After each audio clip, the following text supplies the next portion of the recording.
My name's Leonard Koziansky, and today I'd like to talk to you about angels and the evolution of angels over the centuries. And before I do, though, please hit the subscribe button, hit the like button, leave a comment. That all helps me to make more of these in the future. So let's begin our journey. Well, when you picture an angel, what comes to mind in your mind? Is it a glowing figure with white wings? A cherubic child hovering in the clouds? Or maybe something stranger, something unsettling? What's fascinating is that angels haven't always looked the way we imagine them today.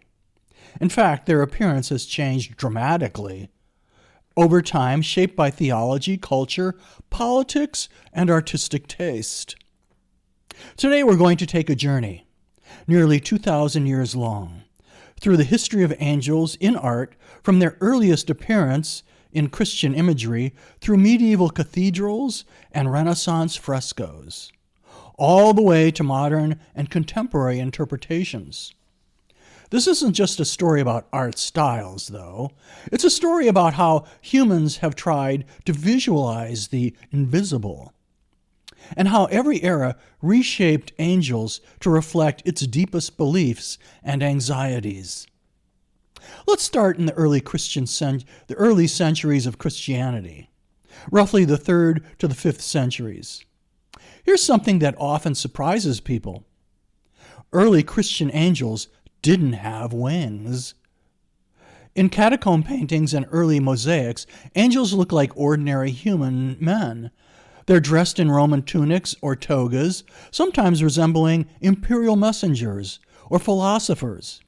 You wouldn't necessarily know that they were angels unless you recognized the biblical story being depicted. Why no wings? Well, early Christians were cautious about images, especially anything that might resemble pagan gods.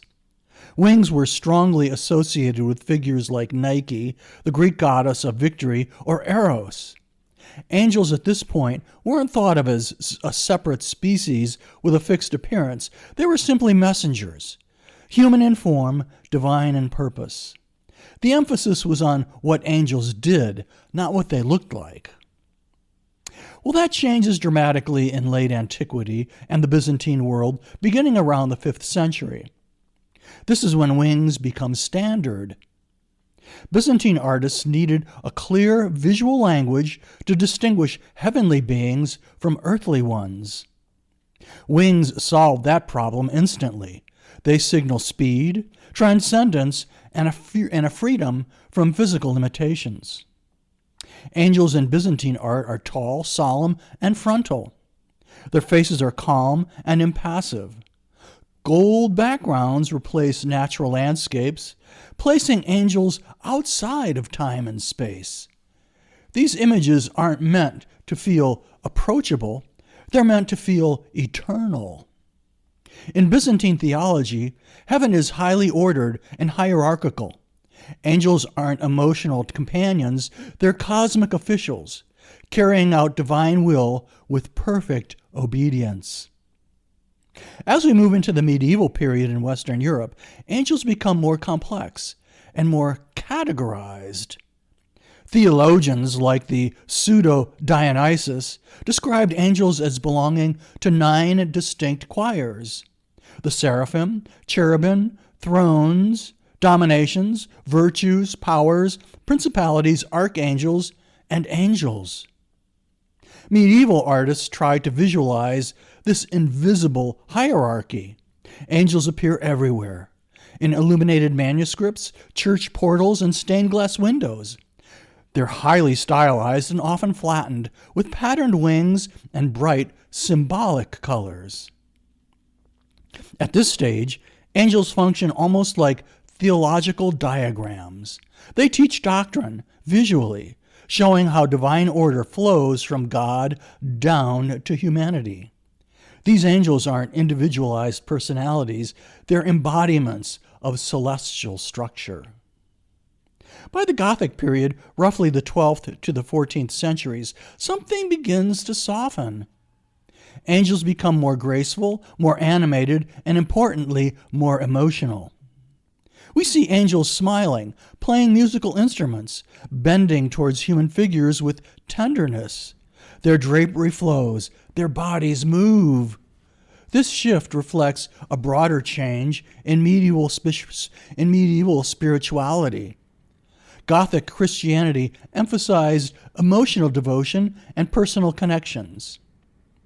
Angels now act as compassionate intermediaries between heaven and earth. Artists like Giotto give angels weight, space, and gesture. They grieve at the crucifixion. They rejoice at the resurrection. Heaven begins to feel closer to us. Well, the Renaissance brings perhaps the most influential and maybe misleading angel imagery of all. Inspired by classical antiquity and humanism, Renaissance artists depict angels with idealized human bodies. They are anatomically perfect, graceful, and often stunningly beautiful. Artists like Fra Angelico, Botticelli, and Michelangelo present angels as perfected humans, physical reflections of divine harmony. This is also when cherubs transform completely.